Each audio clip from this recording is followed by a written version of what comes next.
Assalamualaikum warahmatullahi wabarakatuh.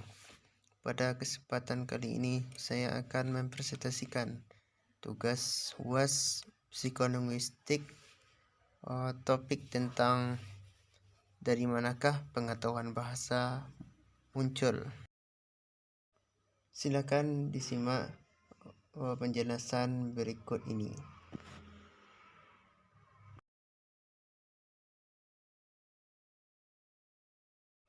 Bahasa adalah media interaksi sebagai sarana untuk saling memahami, bertukar ide, pendapat, perasaan, dan sebagai modal utama untuk menjalin komunikasi antar sesama umat manusia.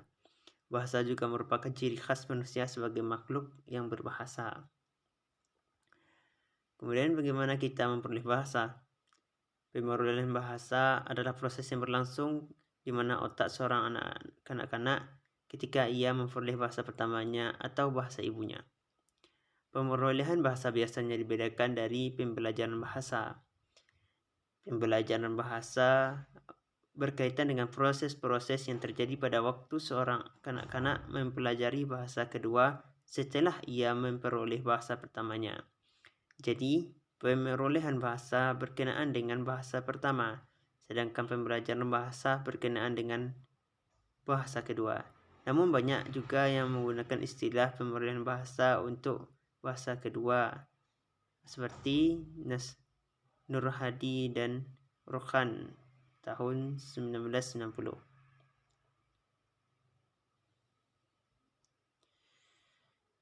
Teori pemerolehan bahasa anak. Terdapat 4 teori yang pertama, teori behaviorisme. Teori behaviorisme menyoroti perilaku kebahasaan yang dapat diamati langsung dan hubungan antara rangsangan atau stimulus dan reaksi atau respon. Perilaku bahasa yang efektif adalah membuat reaksi yang tepat terhadap rangsangannya. Kedua, teori nativisme oleh Chomsky. Teori ini merupakan penganut nativisme.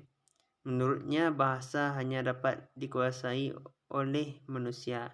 Binatang tidak mungkin dapat menguasai bahasa manusia. Pendapat Chomsky didasari pada beberapa asumsi. Yang ketiga, teori kognitivisme. Munculnya teori ini dipelopori oleh Jean Piaget yang mengatakan bahwa bahasa itu salah satu di antara beberapa kemampuan yang berasal dari kematangan kognitif. Jadi urutan-urutan pengembangan kognitif ditentukan urutan pengembangan bahasa. Yang keempat, teori interaksionisme. Teori ini beranggapan bahwa pemerolehan bahasa merupakan hasil interaksi antara kemampuan mental, pembelajaran, dan lingkungan bahasa. Hal ini dibuktikan oleh berbagai penemuan seperti yang dilakukan oleh Howard Gardner. Tahap-tahap pemerolehan bahasa. Pertama, anak menurut Ardiana dan Syamsul Shadiq. Yang pertama, pemerolehan bahasa, kompetensi, dan reformasi. Kedua, tahap pemerolehan semantik. Ketiga, tahap pemerolehan sintaksis. Yang keempat, tahap pemerolehan fonologi secara fonologis. Kemudian selanjutnya, menurut Arifuddin, tahap pemerolehan bahasa ada yang pertama, tahap masa meraba. Yang kedua, masa satu kata. Kemudian tahap 2 kata, dan terakhir tahap banyak kata. Mekanisme pemerolehan bahasa. Pertama, imitasi dalam pemerolehan bahasa terjadi ketika anak meniru pola bahasa maupun kosakata dari orang-orang signifikan bagi mereka, biasanya orang tua atau pengasuh. Kemudian B, pengkondisian. Mekanisme ini diajukan oleh B.F.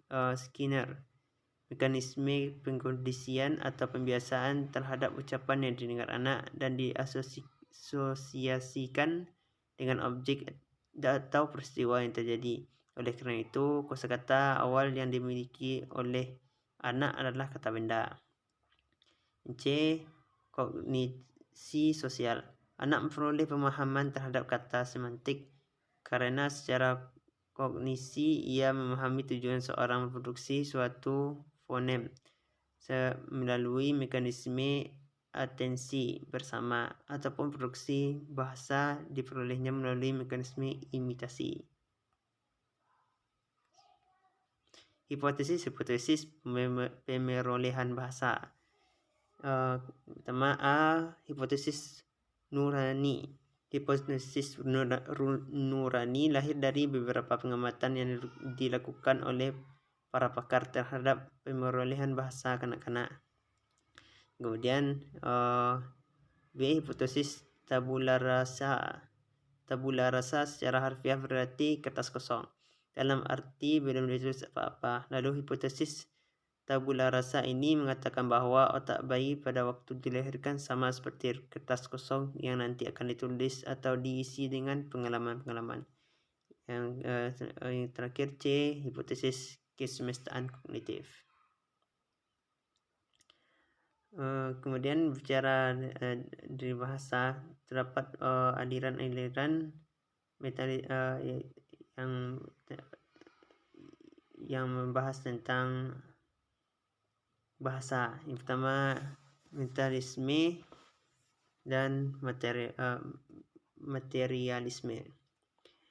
Aliran mentalisme, teori pertama aliran mentalisme. Teori aliran mentalisme adalah teori yang mengkaji proses akal yang mengacu pada proses persepsi. Maksudnya dari proses persepsi di sini adalah proses yang menyangkut masuknya pesan atau informasi ke dalam otak manusia. Melalui persepsi manusia akan terus menerus mengadakan hubungan dengan lingkungannya, dan hubungan ini dilakukan melalui panca indera, yaitu indera penglihatan, pendengaran, perabaan, perasaan dan penciuman. Jadi, pada hakikatnya pada prinsipnya kemampuan bawaan yang dibawa sejak lahir dengan kapasitas yang berbeda-beda dari setiap individu. Yang terakhir, aliran materialisme. Aliran ini menganggap bahawa yang ada hanyalah materi semata. Segala sesuatu yang ada substansi intinya adalah materi.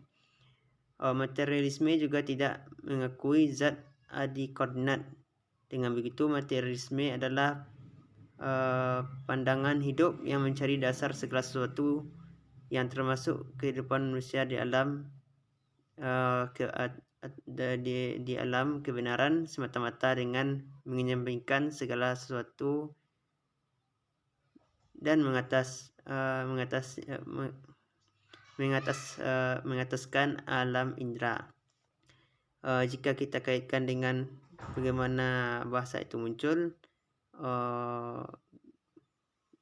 bahasa itu diciptakan oleh manusia yang bersifat materi. Demikianlah presentasi saya pada saat ini. Mohon maaf atas kekurangan. Assalamualaikum warahmatullahi wabarakatuh.